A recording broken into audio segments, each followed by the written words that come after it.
sama sekali udah nggak bisa.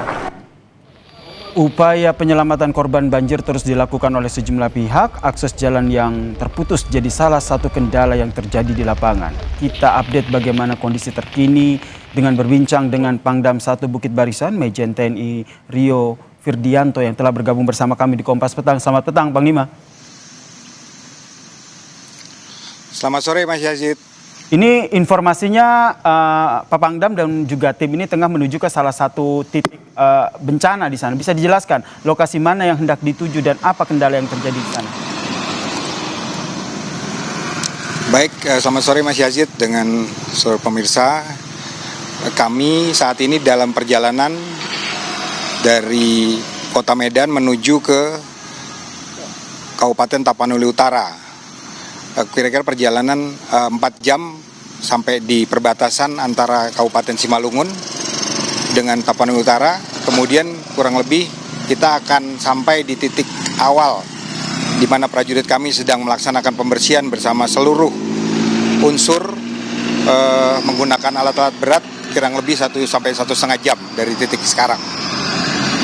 Kemudian kami laporkan untuk kami update kondisi terakhir bahwa di Sumatera Utara ada 7 kabupaten kota yang terdampak bencana cukup besar, yaitu Tapanuli Selatan di Batang Toru, kemudian Tapanuli Tengah yang saat ini terputus di 28 titik dan 67 titik banjir dengan 28 titik longsor. Kemudian di Kota Sibolga yang kemarin beberapa tampilan di media sosial terlihat longsoran yang cukup besar. Kemudian di Kota Padang Sidempuan, Kota Medan, Kabupaten Langkat, dan Kabupaten Pakpak Barat. Kemudian saat ini setelah kita bisa terhubung dengan Kabupaten Tapanuli Tengah, update korban meninggal dunia mencapai 116 orang, Mas Yazid. Kemudian ini informasi terbaru ya? 146 orang.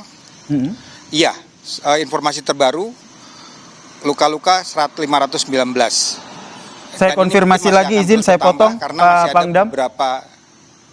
Ini jumlah korban meninggal dunia ini ya, untuk Sumatera Utara saja atau untuk semua provinsi? Ada Aceh, Sumatera Barat, dan juga Sumatera Utara?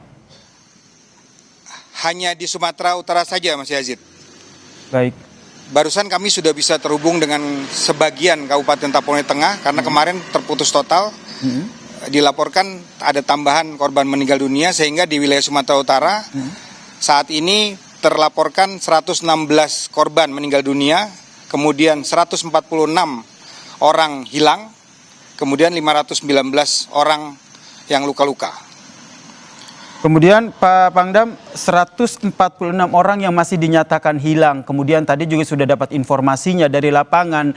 Kira-kira nanti apa rencana yang nantinya dilakukan oleh TNI yang juga bergabung dengan tim lain untuk melakukan proses pencarian dan juga membantu para korban?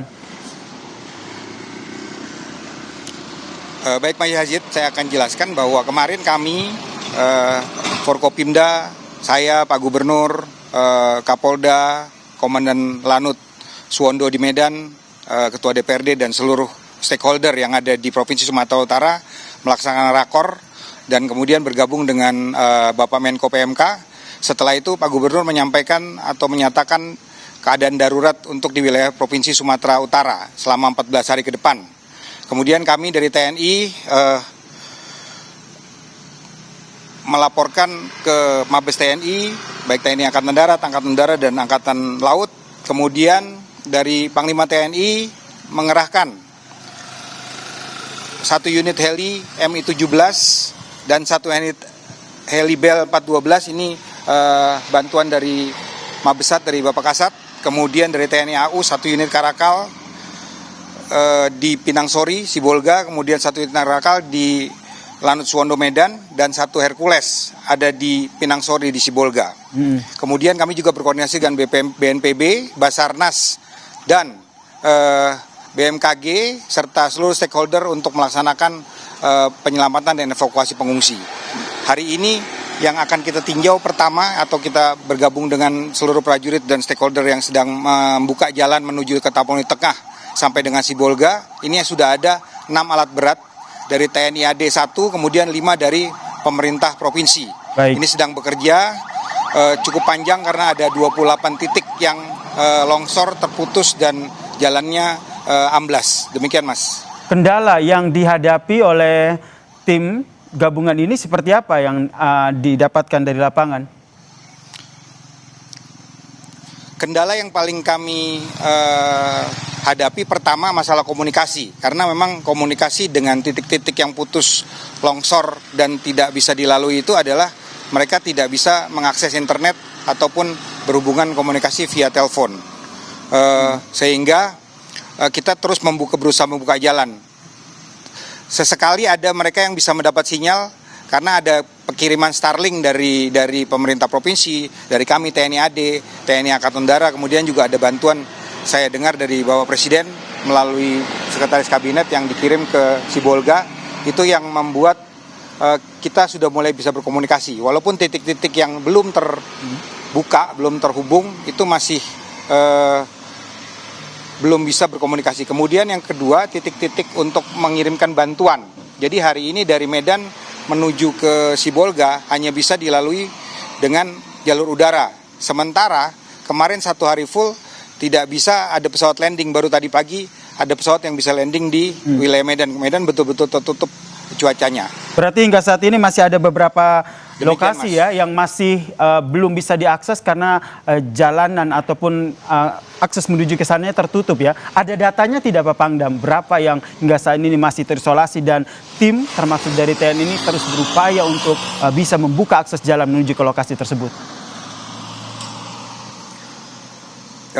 Baik Mas Yazid, ada beberapa daerah khususnya di wilayah Tapanuli Tengah, ada Kelurahan Utana Bolon di Kecamatan Tuka, ini yang diperkirakan korban terbanyak, tapi hari ini belum bisa terbuka sama sekali. Kemudian ada 2 desa di Kecamatan Tuka, Desa Said, kemudian Desa Sipange.